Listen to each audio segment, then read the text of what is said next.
me do like a call to have everybody come in and sit down? Could you do that? Yeah, because we want to start. After this gets started, I will start, picking up the stuff. Okay, great. So we have to grab the time, get that time clock, make sure we take that back. Yes. All right. Are you starting exactly at 30? I'm going to see if I see a rush of people come walking in, I'll hold off if this. Okay, I guess that's it.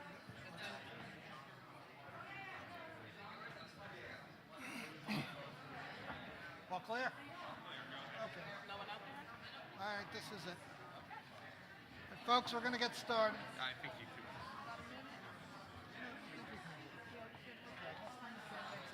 I'll be introducing you, and please speak into the microphone. She's going to speak into the microphone, and I'll introduce you after the other. She's going to speak into the microphone, and I'll be right up front. Okay.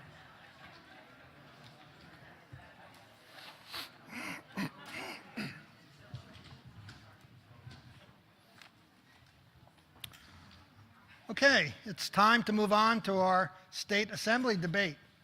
As a reminder, I ask you to respect the dialogue on stage so that everyone can hear the opinions and ideas of each of our candidates and then make an informed voting decision. Please refrain from comments, applause, any other interruption until the end of the debate, and then we'll ask you to applaud. Please, again, no photographs or recording during the debate. This is a 1-hour State Assembly debate. A coin toss determined which team will open, and the candidates will then go to the right and then come back to your far left. And we'll go in that order throughout. The candidate that's addressed will give a 2-minute response, and each of the other candidates may give a 1-minute rebuttal. The candidate who opens first will also be the first to close at the end. Candidates, if you look over here, you'll see we have a timer, and at 15 seconds, we'll hold up a sign to give you the 15-second warning, and a red sign when it's time to stop, and I'll politely interrupt if you don't. But let me introduce the candidates now. To the audience's left, we have the Democratic candidates, Buena Vista Township Committeeman John Armato, Assemblyman Vince Mazzeo, and to the right side of the audience, we have the Republicans, Brigantine Councilman Vince Sera, and former Margate Commissioner Brenda Taube. Once again, our panelists are Nick Huba of the Press of Atlantic City and Stockton political science professor Michael Rodriguez. And first, we'll have 1-minute opening statements, and Mr. Sera, you go first. Sure.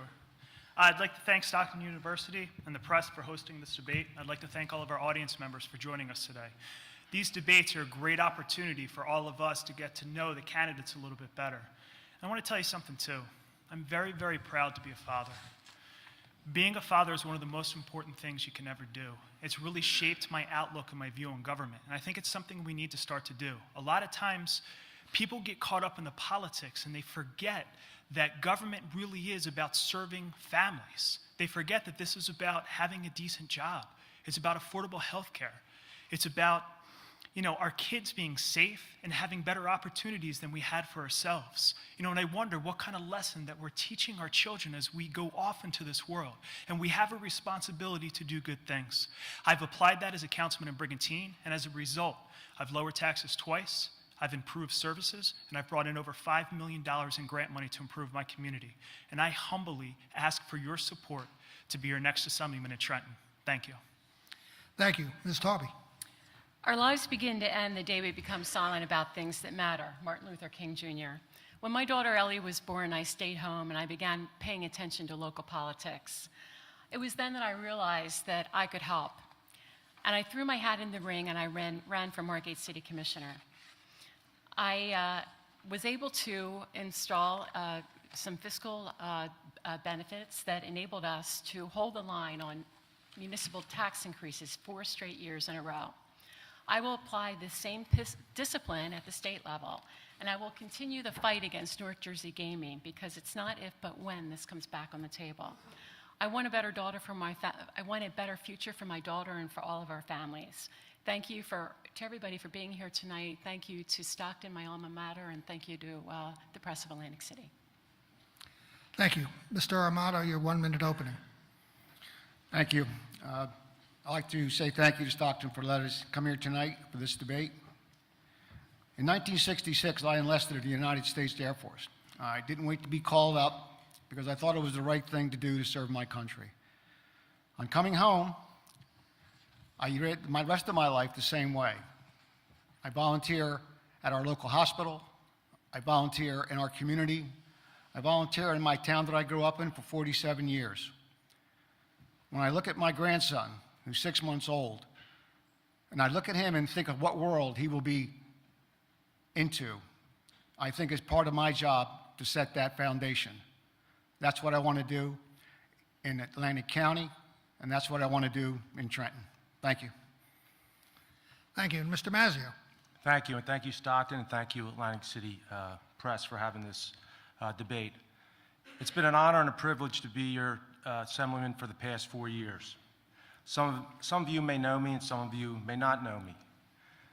But I was born and raised in Northfield, son of Ben Mazzeo Sr., who founded B.F. Mazzeo in 1959. I know how to create jobs. I know how to save jobs. I have been a voice, a steady voice in Trenton for Atlantic County. I brought legislation for tax incentives that brought South Jersey Gas, the Stockton Project. I was in the forefront of the opiate and heroin crisis. I put legislation for college loans that made it more sensible and affordable in legislation. If re-elected, I will continue to do the work. I will continue the work that I started and be an advocate always for Atlantic County residents. Thank you. Thank you. Nick, you'll have the first question. Please direct it to Mr. Sera. You will have 2 minutes. Mr. Sera, regarding the state takeover in Atlantic City, do you feel that the state needs to continue its intervention there? Why or why not? I can tell you one of my biggest concerns with Atlantic City is North Jersey gaming. You know, a lot of people think that this idea of North Jersey gaming has ended. It has not. It's been going on for a long time. I actually worked for State Senator Bill Gormley back in the early 2000s, and people up in North Jersey were trying to take gaming for us then, except he was the voice and the strength and the reason that idea never went forward. He had the integrity and the courage to fight it. And if you look at what's going on with the Atlantic City takeover, the two departments they go after are police and fire. The number one thing that Atlantic City needs for success is safety, right? So you have the casinos down there, all the businesses, and all the people that live there. If Atlantic City does not have a reputation for being safe, and because it's tanked by the state, then you're just opening the door up again for North Jersey gaming, and you're sacrificing not just Atlantic County, but all of South Jersey. We are so dependent on that industry right now. You know, one of the things we need to do is start to move beyond gaming, but we're not there yet. You know, so we need to make sure that we are protecting our industry at all costs. And that's something that myself and my running mates are committed to do. Ms. Taube, you have a 1 minute response. Okay. I oppose the state takeover. I feel that elected officials know their municipalities best. And I also think that the cut in fire and police is not going to help the residents and the tourists with regard to safety. So that being said, I think there does, however, need to be an exit plan worked out with the city, the state, and the county. Thank you. Mr. Armato, 1 minute on the state takeover, please.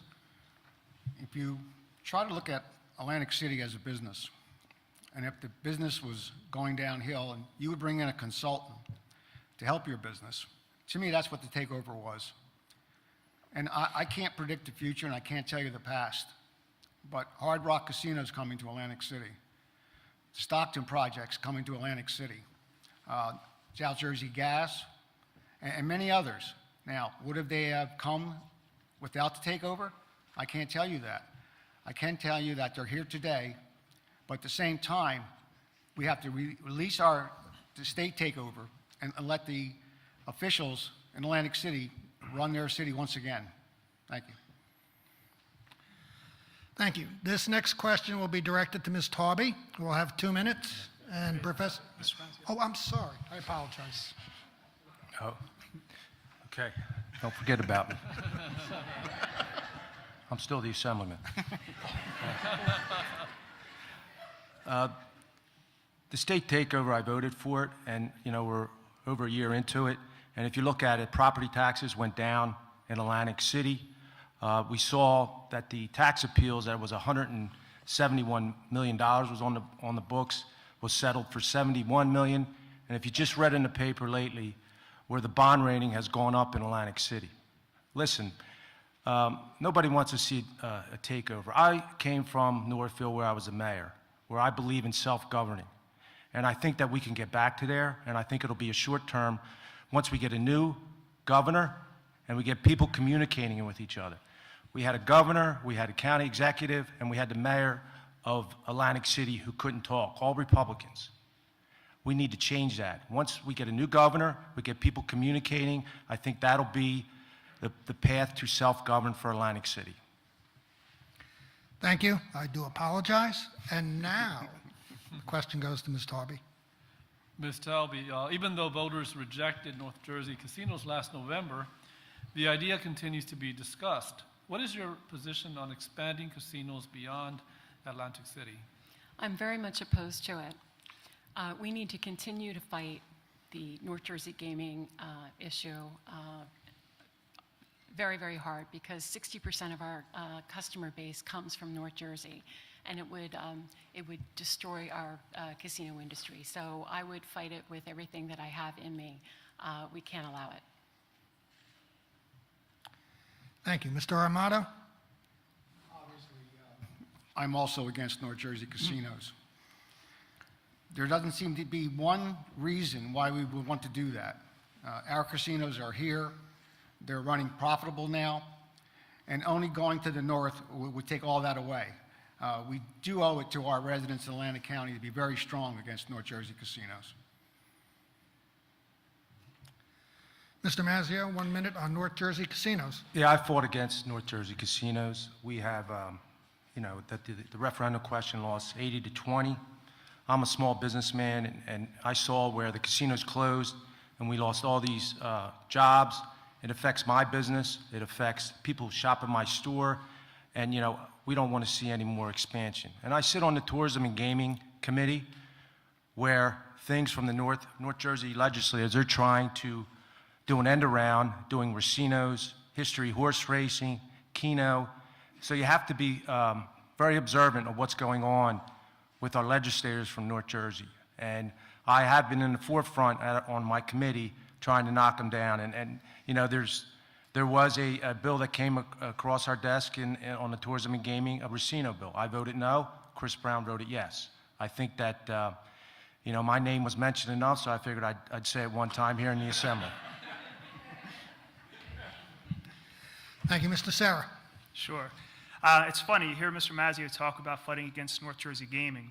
There's still one question he hasn't answered. Why did he wipe his name out off the resolution? There were 7 hearings to testify against North Jersey gaming. He didn't testify at a single hearing.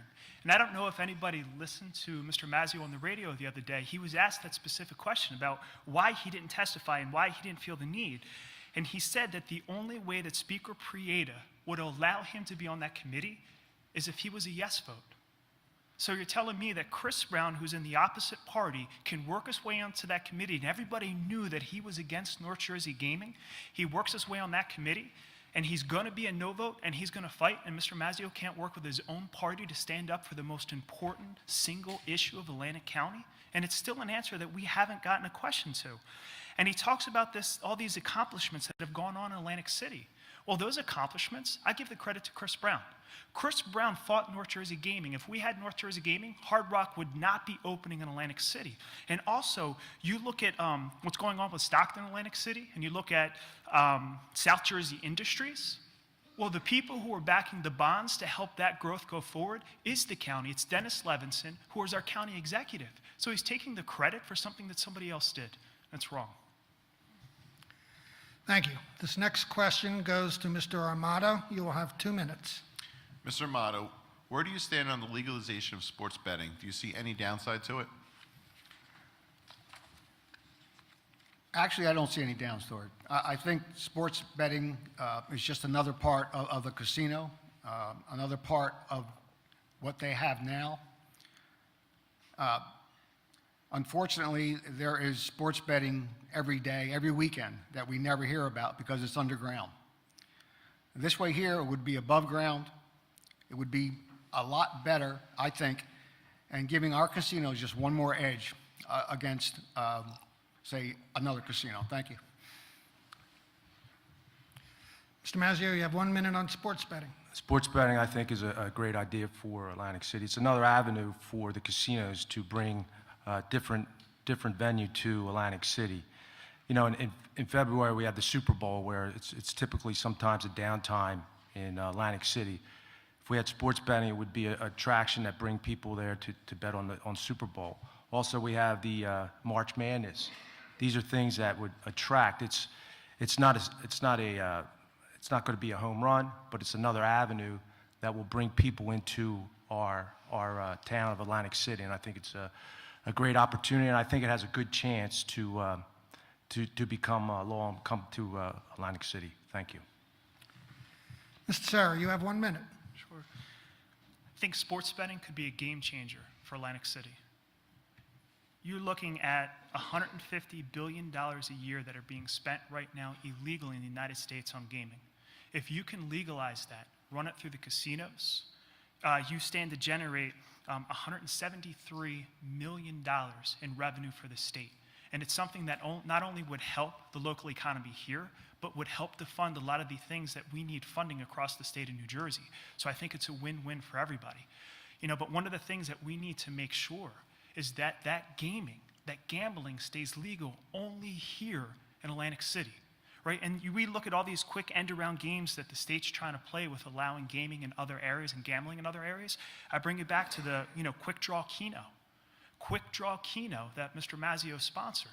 Even though the intent is to limit quick drawing to two drawings a day, it's still sending a message from both Mr. Mazzeo and Mr. Bell that Atlantic County legislators are okay with gaming outside of Atlantic County, or I'm sorry, outside of Atlantic City. It's the wrong message to send.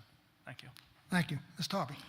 Billions are wagered illegally in this country, so let's make it legal and garner the tax revenue.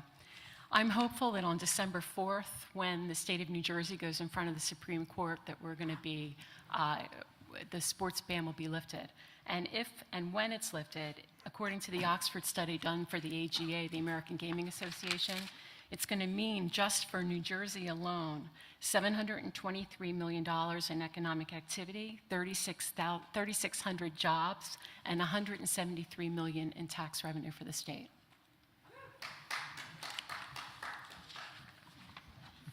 Thank you. Professor Rodriguez, this question goes to Mr. Mazzeo, who will have 2 minutes. Mr. Mazzeo, has the 2% property tax cap worked, or is more needed to control property taxes? What would you suggest? Well, I think the 2% cap has worked to a certain degree, but what's happening is a lot of municipalities are doing an end around because they could borrow more now, and they're borrowing more because the 2%, when your borrowing capacity is outside the cap. So the way we really need to focus on school funding, and we need to designate that school funding in a certain way where people, Hoboken and Jersey City, where they're doing well now economically, they don't need perhaps that big school funding that they once had. We have to fund school properly, and I think the other way around, where I'm a big proponent, is that government needs to get smaller municipal governments through shared services, and we need to focus on more shared services like what I propose for the county tax assessor for Atlantic County, which would centralize county tax assessor and create one office, and where we wouldn't have municipal tax assessors, which would save towns money. The school funding and sharing services are part of the other area, and I think that the short term, we talk about eliminating tax breaks for millionaires. which is for middle class or those who are making under $200,000, they would get $1,000 tax credit in the first year. That's a short term, but the long term, we have to look at making government small. We have 566 municipalities, and we need to look at that and make government smaller.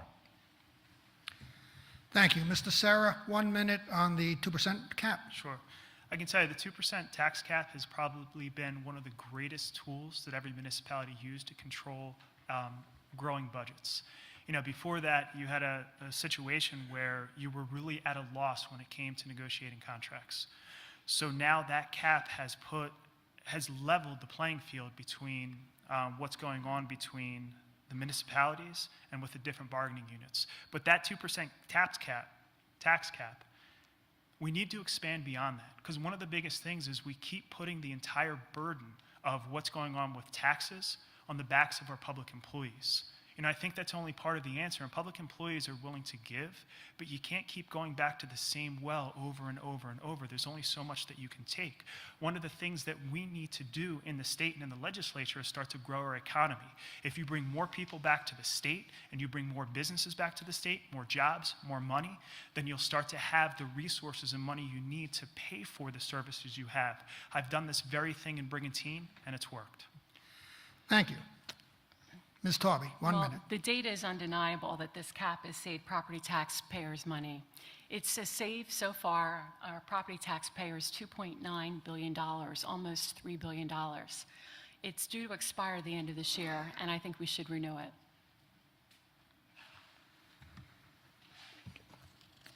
And Mr. Armato. I also think 2% cap is doing its job. But we have to go beyond that. The municipalities have to be on board about getting their finances in order. Obviously, if the schools were funded properly, our property taxes would stabilize or go down. And Buena Vista Township, we already invest in shared services. We have moved our court to Hamilton Township, save our taxpayers $60,000 a year. And I understand that $60,000 a year in Buena Vista is not the same as $60,000 in Margate or Ventnor or Atlantic City or Brigantine, but it means something to our residents, and I worked very hard for that. We're doing a lot of shared services. We're also going solar to cut our electric bills, and I think all of that combined with that 2% cap is working very well. Thank you. Thank you. This next question will be directed to Mr. Sera, who will have 2 minutes, and it comes from Mr. Huber from the press. Mr. Sera, does New Jersey need to change its school funding formula, or do you think it's fair? What changes, if any, would you support? I can tell you as a teacher, absolutely the state needs to change its school funding formula. Right now, there's 591 districts in the state. 31 of those districts get 60% of the revenue. 60% of the revenue is going to just 31 districts. That leaves the rest of the taxpayers in the state struggling to figure out how to pay the difference. And it's wrong. And one of the things, and the people who get hurt the most by this is the students. The students are suffering because they don't have the resources that they need. And I can tell you, education needs to change. You know, we're in this situation where people keep trying to throw money at a problem. Fixing education is not about throwing money at the problem. It's about understanding the needs of the students. And I can tell you firsthand every day, I see what's going on with our students, where their successes are and where they need help. You know, at one point in time, there was a lot of people who didn't come from broken families. You know, they had a mother and a father who were there to help them. You know, and that's something that's really changed in our society. You know, so what's increasingly happening is that our students in the school are coming in with so many outside issues. And I've had a number of students who have honestly committed suicide. If you look at the stress that's going on in their lives, they look like they're ready to pop. And a lot of it has to do with the economy and the issues and the problems that are going on at home. So before you can even begin to address education, you need to start to address the whole student.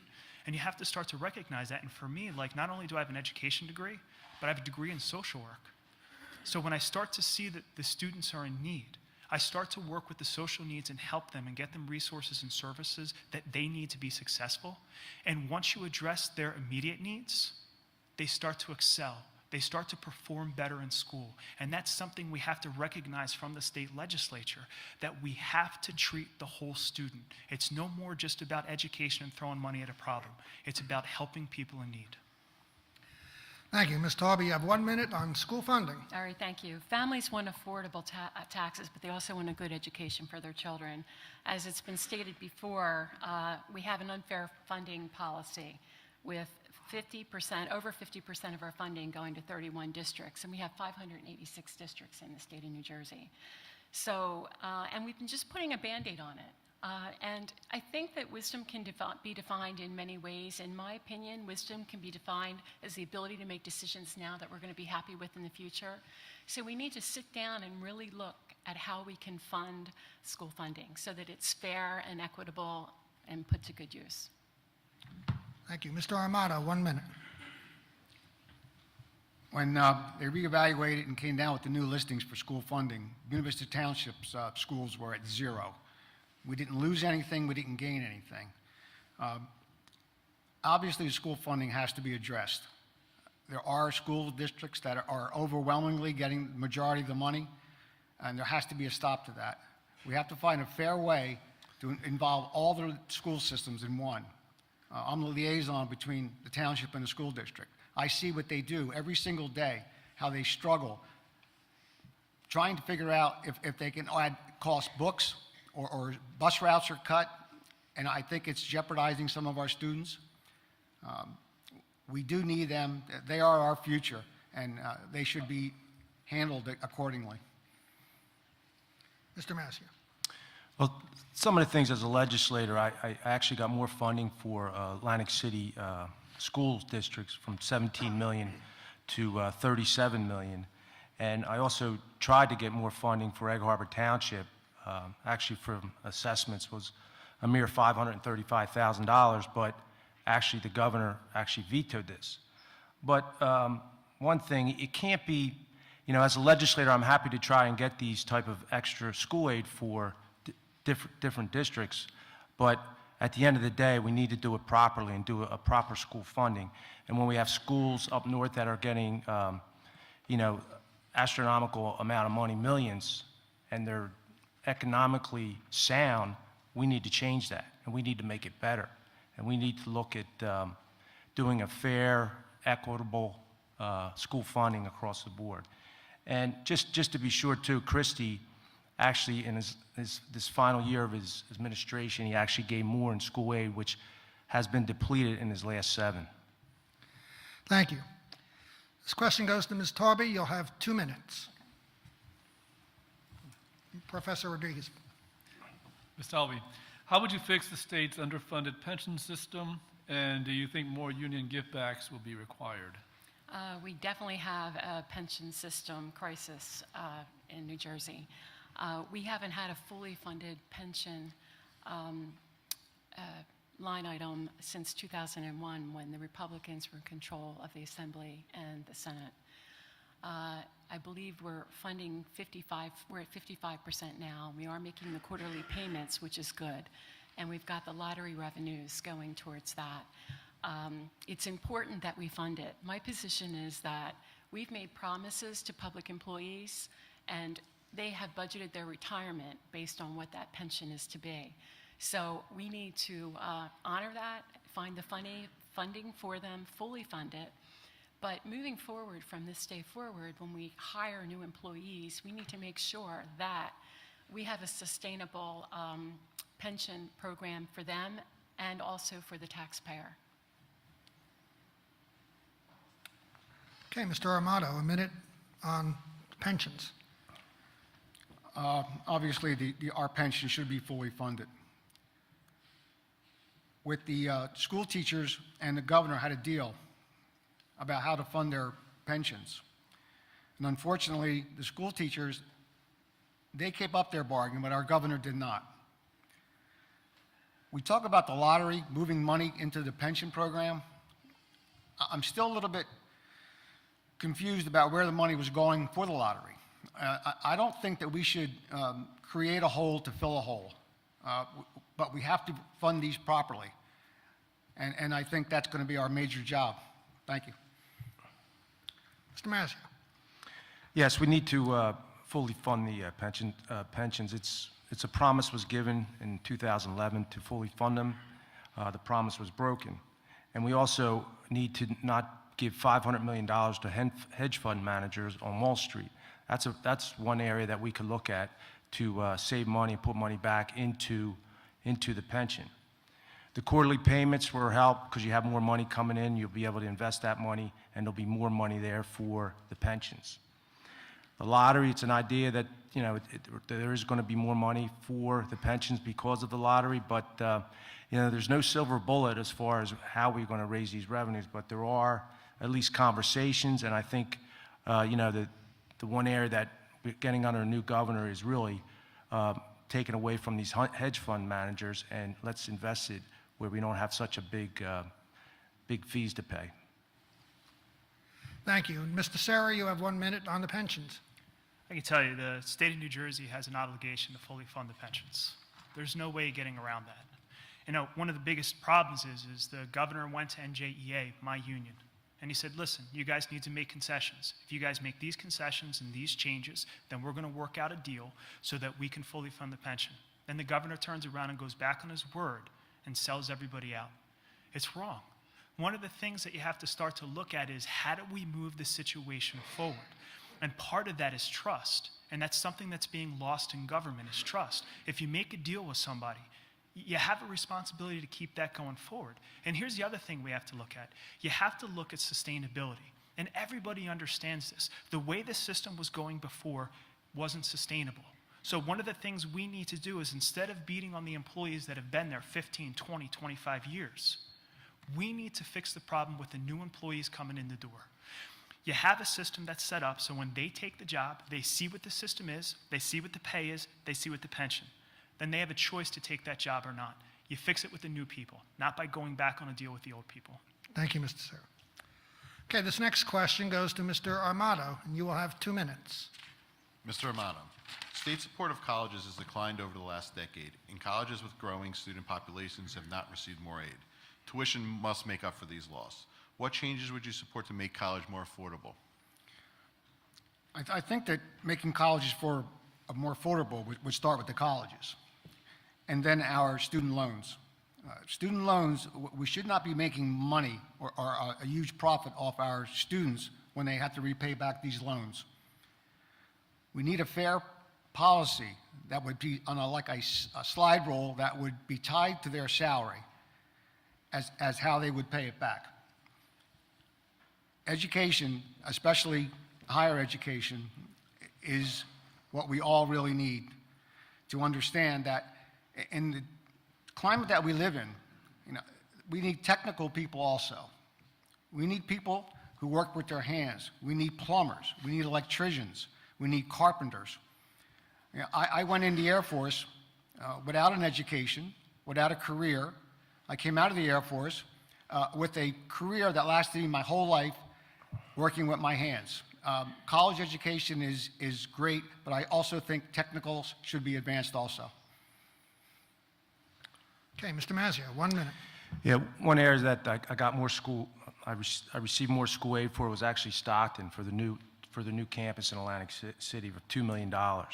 It's not easy to get this type of funding for colleges, but we were happy to get that. Yeah, one of the areas, you know, New Jersey has become, as far as borrowing, HESA, Higher Education Student Assistant Authority. That's an acronym, but HESA, where they actually are becoming a loan shark, and they're giving loans for 8.4%. And other areas where, you know, I've had legislation where we found out that they were actually garnishing wages and taking away a professional license. Now, how does that make sense? If someone's going out on a job and they're going to garnish their wages and they're going to take their professional license, how are they going to work? How are they going to work? So we put legislation that passed this. So, and the other way too is doing a scale where people, what they make is what they have to pay back. It's a simple math, but these are ways to make it more affordable and way to pay college loans back. Thank you. Mr. Sera, 1 minute on making college affordable. It's funny. I was one of those students who couldn't afford college. If it wasn't for the fact that I was a good athlete and earned a scholarship, I don't know if I even would have went to school. So it's a real issue. One of the things that I'm a big supporter of is the New Jersey STARS program. I think it gives people an opportunity to go to college at a very fair rate. And I think it's something that we need to expand. One of the things we need to also do is promote our community colleges. A lot of times kids think they need to go to big schools right away. It's about helping your students and your children to make better decisions. So maybe you do 2 years at a community college and then transfer those credits and go to a bigger school.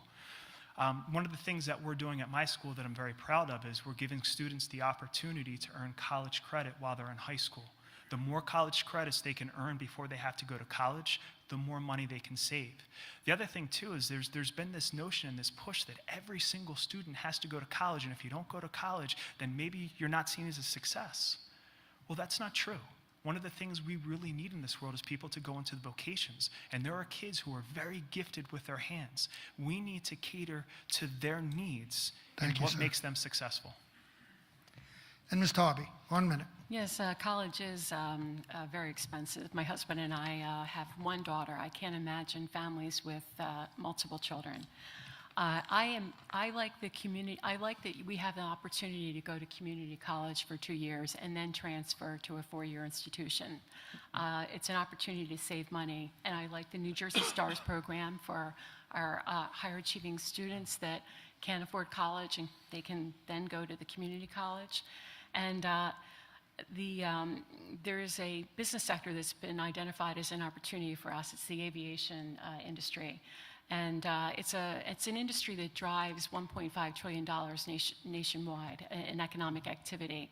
And we are going after that industry. We're trying to build that industry here in Atlantic County. So Atlantic Cape Community College is going to offer or build a maintenance academy, if you will, so that we can train and teach people how to do airplane maintenance. Thank you. Professor Rodriguez, this one is directed to Mr. Mazzeo. You will have 2 minutes. Mr. Mazzeo, New Jersey's economic recovery has lagged behind the rest of the country. What, if anything, would you do to create more jobs in New Jersey? Well, some of the things I have done already, we've done tax incentives in Atlantic City, where it has brought South Jersey gas. The Stockton project, we have the Walt Brewery Company coming. Call center came to Atlantic City. These bring probably thousands of jobs, thousands of construction jobs. We have Hard Rock Casino. We have an ad actually out on the boardwalk to the farmland. And some of the areas that I'm concerned about in District 2, we're talking about the Atlantic City Airport, make an aviation zone where we bring in mechanics that fix airplanes. And actually what's very enticing to Atlantic City Airport is that there's a couple hangars that are already there. They're not only going to fix the planes, but they're going to have a teaching school there.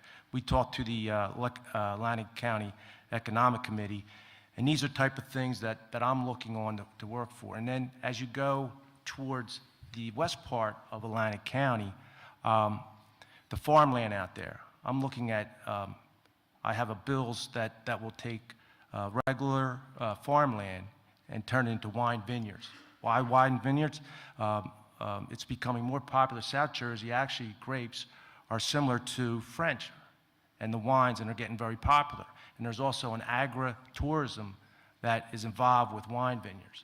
So, this is part of the area. But, the other area I keep going back to, we have to make it more affordable in New Jersey. And there we go again with school funding, shared services, and making government where people can stay, especially our seniors. Thank you. Mr. Sera, please, 1 minute on jobs. Sure. First off, we need to change the tax and regulatory structure here in Atlantic County and in New Jersey. And we have to make it attractive for businesses to operate here. And I want to read you this quote. According to the Washington Tax Foundation, New Jersey is hampered by some of the highest property tax burdens in the country and maintains some of the worst structured individual income taxes in the nation. This is one of the biggest things that's holding back our county. If we want real jobs in Atlantic County, then we need to solve 2 problems. 1, how do we get jobs to come here? And 2, how do we get people to stay in the area? Because let's face it, the one thing that all of our jobs need to be successful is people. So if people keep leaving because we're overtaxed, then there's no one here to help the businesses. So I took a look at the top 10 states to see what made them successful for businesses. They did 3 things. 1, they cut red tape and they reduced government bureaucracy. 2, they have low corporate taxes and low income taxes. And 3, they have a highly educated workforce. These are the things we need to work on in Atlantic County. Thank you. Ms. Taube, you have 1 minute. Yeah, the Angelo economic study that the Atlantic County funded pointed to reasons that residents and businesses were leaving, and it was the fact that we had onerous regulation and high property taxes. So I look at 3 issues: affordability, jobs, and diversifying the economy. I think they're all kind of tied together. We need to continue fighting North Jersey gaming to protect the jobs that we have. And we need to make it more affordable for people to live here and to do business. And again, I'm excited about the Stockton Aviation Research and Technology Park. I believe that if we can, it's not healthy to be dependent on gaming and hospitality. It's better to be diversified. And so if we can build this industry, it's going to bring in new jobs, different skilled jobs, and it's going to pay their higher paying jobs. Thank you. Mr. Armato, 1 minute on jobs. If you take Atlantic City right now, they have the airport, they have a train system. I think that if you add those up, it would be a great ideal for jobs in Atlantic County and Atlantic City. Out in Buena Vista Township, we work diligently with our competitors, and I'm talking about Cumberland County and Vineland, who are outside the Pinelands. The Pinelands should be a partner with our township. It should not be our foe. We need to get them to come down and look at our way of living. Look at what we need to have. At the present time, they have a stranglehold on us that we cannot get any type of business to come in because of the regulations. Once again, I don't want Pinelands to be a foe. I want Pinelands to be our partner. That will create jobs. Thank you. Thank you. The next question goes to Mr. Sera. You'll have 2 minutes. Mr. Sera, if the federal government revokes dreamer protection and moves to deport immigrants brought to this country as children, would you support making New Jersey a sanctuary state? Here's one of the biggest issues with becoming a sanctuary state. Jersey City and Newark alone would cost the state taxpayers over $300 million. How do we pay for that? And you heard Mr. Brown earlier talk about this, but it's a real issue. When you go out into Atlantic County and you talk to the families that are here, the biggest thing they're doing is struggling to make ends meet. There's a lot of people who are on the verge of losing their homes because they can't afford to pay their taxes. And now we're going to look at putting another $300 million in jeopardy. Here's the other problem with becoming a sanctuary city or a sanctuary state. You are not creating a clear path to citizenship. And this is one of the things, like a lot of people want to go and they want to grandstand on this big issue and have great sound bites that sound good for getting elected. But it's not solving the problem. One of the things that we need to do is streamline the process and make it easier for people to come into our country legally so they can have the rights, the guarantees, and all the privileges of citizenship. And the more we push people into the shadows and the more we hide them, the worse we make it for them. So it's a responsibility that both Republicans and Democrats alike need to share. We need to work together to get beyond the issues and to get beyond the sound bites to do what's right for the people of our country and the people who want to be members of our country. And it's the right thing to do. Thank you. Ms. Taube, you have 1 minute. Well, I think we need to have I think we need safe migration through the front door and not the back door. If New Jersey became a sanctuary state, we would jeopardize losing $15 billion of federal funding. Not a good idea. Thank you. Mr. Armato, it's your turn, 1 minute. If you look at the dreamers who came here as infants, who have been here, they're now adults, where they don't speak the native language, they have no family left to go back to. Somehow we have to protect them to stay here. We have to have an easier path to become citizens. My grandfather came here from Sicily. He was documented, he got a job, he raised a family. I'm third generation. Everyone needs that ability. The United States is the melting pot. The United States is a country who takes everyone in, but we need to take everyone in legally and properly. And I would make it easier to gain entrance here, but we do it legally. Thank you. Yeah, I think we're talking about human beings here who've been here at a very young age, who go to school, who work. I have, this is kind of personal, I have an employee who's been with me since he's been 16, and he certainly gets his permit every 2 years or 1 year, and his is going to expire in 2018, and he's worried about being deported. And here's a guy who's putting money into the economy, he's working, he's contributing, and you know, my grandfather came in from Sicily as well, and you know, we're a country of immigrants, and the other part of it too is the financial problem. We have $66 million they put in the New Jersey economy every year as far as paying taxes, and $1.6 billion in economic activity. So that's the economics of it, and you have the human being factor, and for me, I'm standing up for him. Thank you. Ms. Taube, this question goes to you, and you will have 2 minutes. Professor Rodriguez. Ms. Taube, the 5th year anniversary of Hurricane Sandy is this Sunday. Many people in New Jersey are still struggling to recover. What more, if anything, should the state be doing to make the coastline whole? I live on the coastline. I live in Margate, and we need to do everything we can to mitigate flooding. The back bays need protected. In Margate, we raised our bulkheads to 9 feet. When you're building, you need to make sure you're not covering too much of the ground, and that you use, when possible, permeable surfaces. And as everybody knows, we now have dunes. My position as commissioner when Sandy happened, I evacuated because it was a state order. I came back on the island at 6 a.m. and it was horrendous. So I felt that we needed protection on the beach. And I think that I think the dunes, I thought the dunes would protect the coastline. But that being said, I was elected to represent the people of my municipality, which was Margate. So though I thought it might have been futile to fight the state of New Jersey on the dunes, I encouraged a referendum. We held the referendum.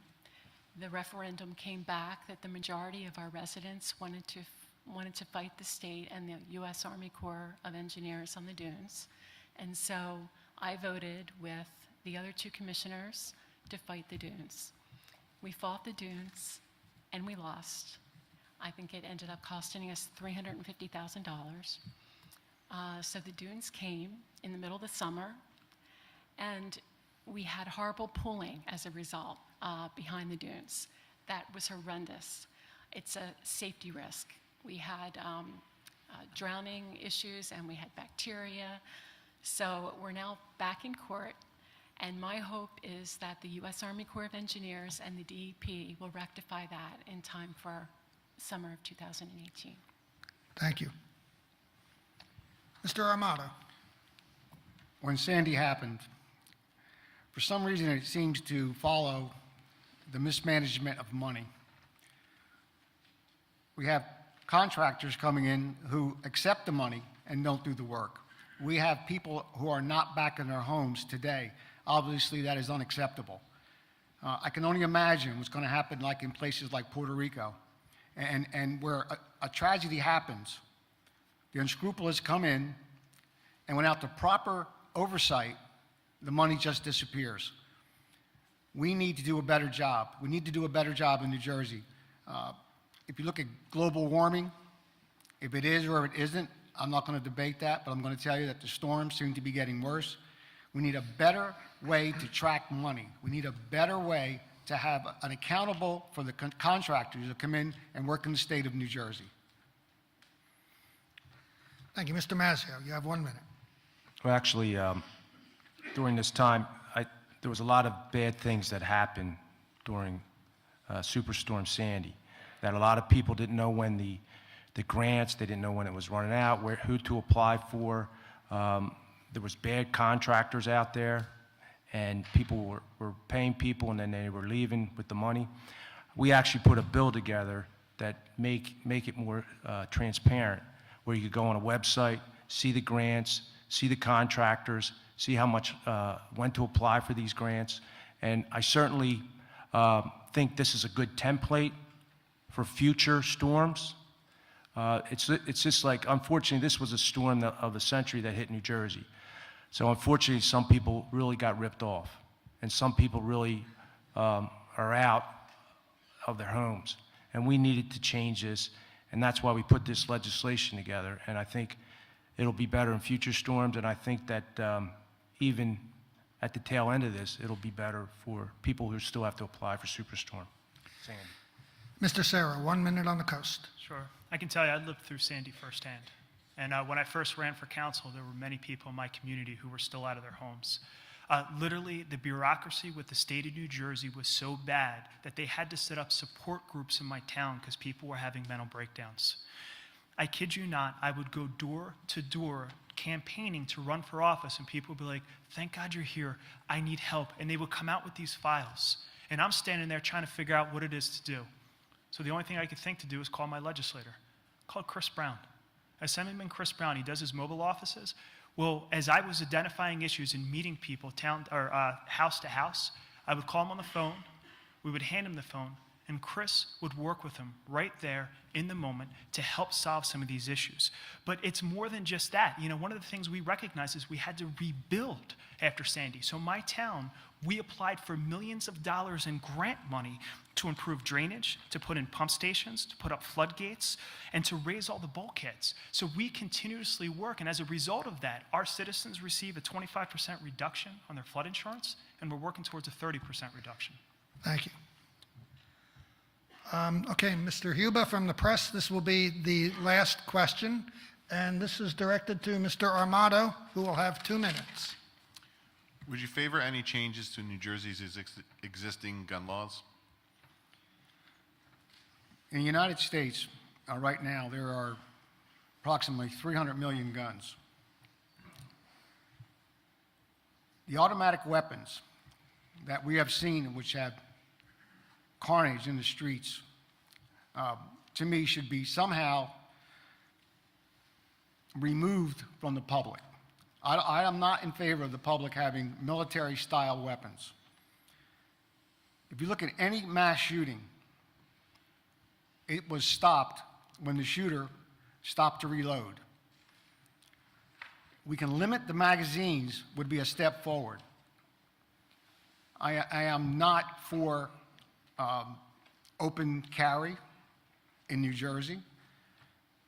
I do understand the Second Amendment, and that is a right to bear arms, and we should have that right. But we shouldn't live in the Wild West.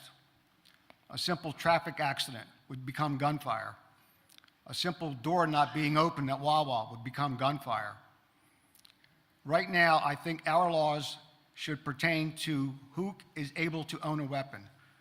If a person is on a no-fly list and is able to carry a weapon on the plane and then use it at the airport, obviously there's something wrong. We need to stop the loopholes at gun shows. We need to have a waiting period. And we need to do a proper background check. Our hands are mostly tied sometimes because we cannot attain medical records. But when you apply for a weapon, we need to know your mental state, and we need to know that you are a legal American. So, to the answer, the gun laws are good. They need to be improved on the purchasing side of it. Thank you. Thank you. Mr. Mazzeo. Yeah, we don't need someone who can get a gun sleeve and make a semi-automatic to an automatic rifle that would happen in Las Vegas. And, you know, I'm all for background checks, mental illness checks, gun safety laws that protect us as a whole. One example that I voted yes for was we had a law that 15 rounds in one magazine, and we were going to drop it down to 10. And the governor actually vetoed that bill. But the thinking is you have to think different today. The thinking is that, all right, the person shoots it 15 times or 10 times. Is he going to kill or hurt 10 people, or is he going to hurt 15 people? That's the thinking you have to do today because of all these mass shootings. So anything that has to do with gun safety laws, you know, I look at them and I take them very serious because we're in a different world today. You know, the right to bear arms, Second Amendment, you know, we're not saying taking guns away from people who go through the process correctly. Thank you. Thank you. Mr. Sera, 1 minute on gun laws. Sure, I can tell you, my heart goes out to the people of Las Vegas. Nobody should ever have to live through that. Nobody should be subjected to that violence. And I can tell you, you know, as a school teacher, you know, I look at the instances of gun violence in schools, and it's scary. You know, and we've even put safety precautions in my school to make sure that we're safe. The fact that we have to go through active shooter drills to prepare students for what could happen if there's a shooter in the building. You know, it is a very, very different world that we live in today, and one of the best things that we can do is prepare for that. And I'll tell you, as a teacher right now and a citizen in society, I take great comfort in the fact that New Jersey has some of the strictest gun laws in the nation. You know, New Jersey has been in the forefront of making sure that people are protected when it comes to gun violence. And I'll tell you, things I would definitely support. You know, definitely we need to have background checks, and we also need to check for mental illness. You know, we need to make sure that the people who have the guns have the mental capacity to hold restraint, you know, in those times of crisis. Thank you. Ms. Taube, 1 minute. What happened in Las Vegas was horrendous, and I am totally against bumper stocks, or bump stocks I think they're called, which is what the killer used in Las Vegas to make a semi-automatic into an automatic. So they need to be illegal. New Jersey does have some of the toughest gun laws in the country, and I support keeping guns out of the hand, yes, of the mentally ill and domestic violence abusers.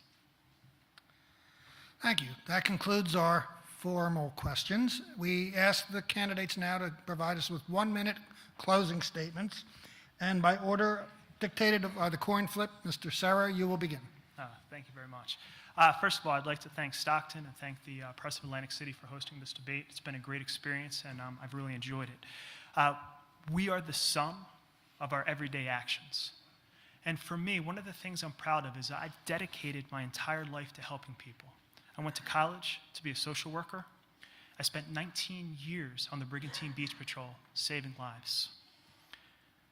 I'm a teacher at Oak Crest High School. I've been there 12 years. So not only do I save lives there, I shape lives for the future. And I'm proud to be a public servant, and I'm proud to be a father. See, one of the things and one of the biggest reasons I started to get involved in government is because I recognized with all of those young people's lives that I started to shape, that there wasn't a future for them out here. So many of my best and brightest students were leaving the area because there were no jobs. There was no availability. So one of the things I wanted to do was take that battle beyond the classroom and take it out into the community to make a better life, not just for my students, not just for my family, but for all of our families.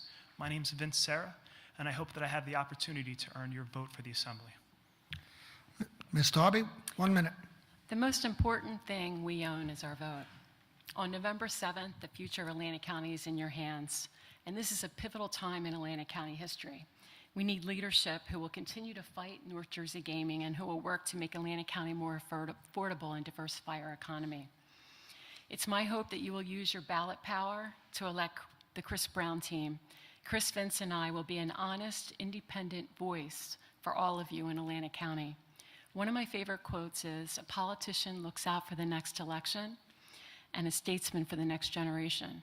I will be known for the latter. My name is Brenda Taube, and I'd appreciate your support on November 7th. Thank you. Mr. Armato, your closing statement. Listening to the first debate, it was talked very much about being bought and paid for. I just wanted to make one perfectly clear. I'm in my third year of a 3-year term in Buena Vista Township. That's my first foray into being an elected official.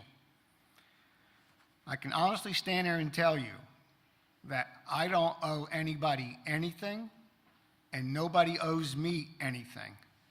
What I achieved in my life is because I worked hard. I had a tremendous support from my family. So I just want that perfectly clear that I will be my own man if I am fortunate enough to be elected to the Assembly.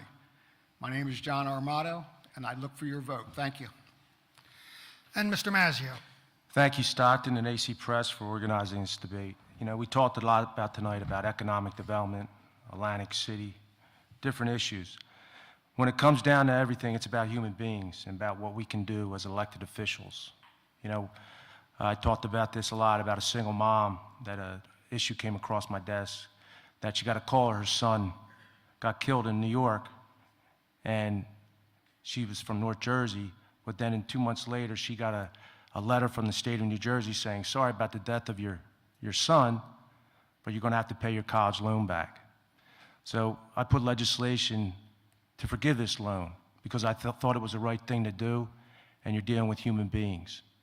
And as an elected official and assemblyman for the last 4 years, I think I've been a steady voice for Atlantic County and talking on issues that mean everything to Atlantic County. So I hope on November 7th I have your support, and I always have your back. Thank you. I think this has been a terrific exchange of views. I think you've been a terrific audience. Please give the candidates a round of applause.